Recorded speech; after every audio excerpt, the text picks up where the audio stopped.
Hey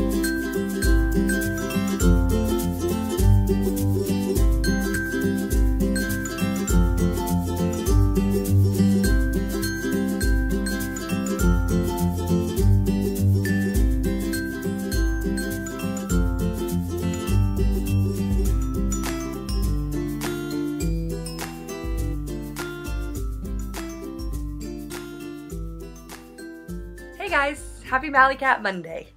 As I was thinking about the video I wanted to do this week, I was thinking about the theme we have of creating happiness every day. And I was thinking about what I've done lately that's created happiness, and I thought I would share with you. Now, this is not only sharing, this is a bit of a pep talk because I need to keep reminding myself of this. So it's a great chance for me to remind myself and maybe help you have some more happiness. I want to talk to you about body image.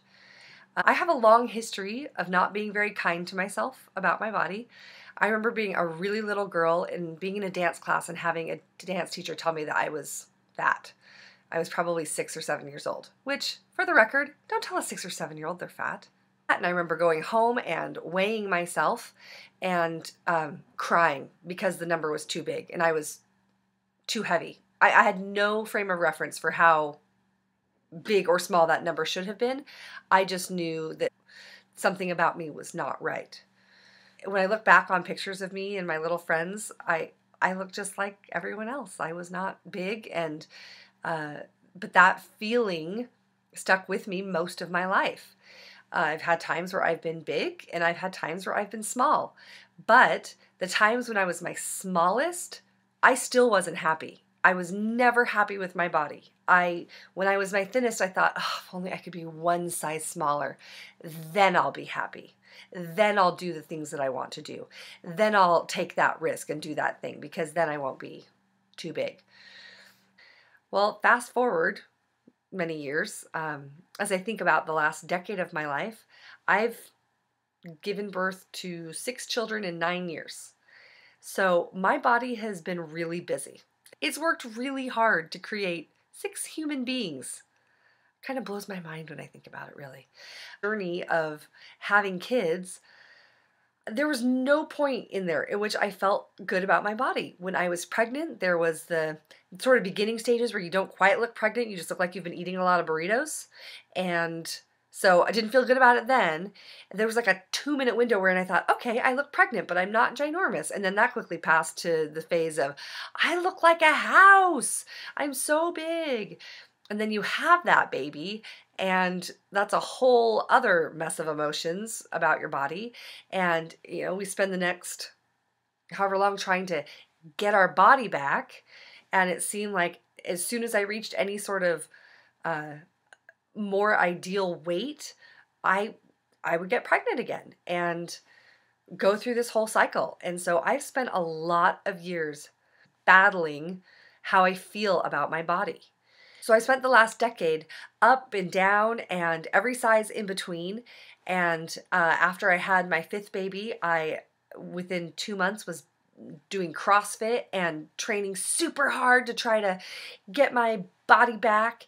And I ended up with a major hip injury, had hip surgery. My body just was not ready for what I was trying to do to it. I was basically punishing my body for having had a baby. And I just went about it completely wrong for me. After I had Piper, our little one, who's now 10 months old, within a few months, I went on a really strict diet with her.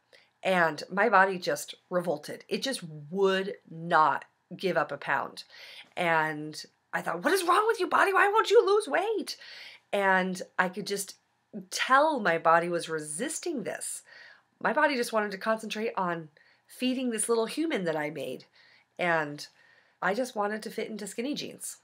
So we had a bit of a problem. January rolled around and I was getting ready to make a cliche resolution of losing weight and getting my body back. It just felt awful. Nothing about that felt good. And I was talking with a friend who said, what if you just love your body as it is right now? What if you just love it? And I was like, You mean just love it? I don't get it. And I tell you guys, I could not even wrap my head around the concept of just loving my body as it is right now with nothing changing. And it was like, it was amazing. It was the idea that, wait, I could just love it? Just love it. I don't have to punish it. I don't have to reward it. I don't have to feel badly about it. I can just love it. And it was just life changing, that decision. I realized in looking at my relationship with food, I often used words like, if I had a treat, I would say, oh, I'm being bad. Or if I had the willpower to say no to a treat, I would say, oh, I'm being good. I really using words like good and bad to describe myself when it came to food, and realized I am not bad because I have a cupcake at my kid's birthday. I am not good because I had salad. Those are choices, and I love salad, so sometimes I just want to eat salad. That's a choice. When I removed the emotional attachment to my choices, it was like a weight lifted from my shoulders. That was like losing weight. And I gave myself permission to eat the food that I loved. No guilt, no shaming, no resolving to do better tomorrow. Just love it. And when the emotion was gone out of that, I found that I didn't go crazy. I wasn't like, oh good, now I can just eat ding dongs all day long. I just thought about my body and do I want that? Yes, I do want that and I love it. And if I didn't need to eat it. It was fine. Listening to my body. Trying to exercise because it's fun and something my body wants to do, not because it's a punishment and my body deserves this because it's fat. I have a little girl who's about to turn 8 next month, and it would just kill me if she felt about her body the way I felt about my body as a kid. And I realized that if I'm going to pass on any sort of legacy to her about body image, I have to believe it. The idea of loving yourself is admittedly a little easier said than done. There are days where I feel like, yes, I love this body of mine. It has taken me amazing places. It has done amazing things. I am so thankful for this body. And there's other days that I'm like, I cannot stand this muffin top. And I wish my arm didn't do that flabby thing that it's doing right now. When I notice that I'm focusing on the parts that I don't like, it seems bigger. It becomes bigger.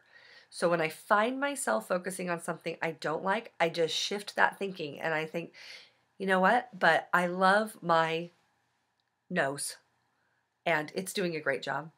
And I'm a big fan of my elbows. I surely do love my shins. You got to find something. And I just shift that and think, yeah, you know what? I'm having a pretty good bang day right now. Look at those, huh? Got to find something and focus on the good. This is not to say that I don't think my body could be better. There are improvements that could be made. But here's the analogy I want you to think of. If you had a seed of a plant and you knew what it could become, you're not going to yell at that seed and be mad at it because it's not a rose bush yet. You're just going to say, you can do it. I love you, seed. You're doing a great job in there. And just love it and let it grow. And so I'm trying really hard to have that approach with my body of I'm going to love it. I'm going to let it change and grow as it wants to and cut myself some slack and be more gentle about it. So for me, this has been a huge change because I am not going to postpone any experience or any joy or any moment because I don't feel like my body's right for it. There's no reason I can't have all the joy I want in the body I have. So I'm working on establishing a new relationship with my body and just being kind and gentle to it. And I'm so excited to see where my body takes me next. And I'm thankful for it. Thanks for letting me give myself a pep talk. And hopefully that helps as a reminder that we all need to be kind and loving to ourselves. And really that makes it that we have so much more love and kindness to give to other people when we start with ourselves. Have a great week. See you soon.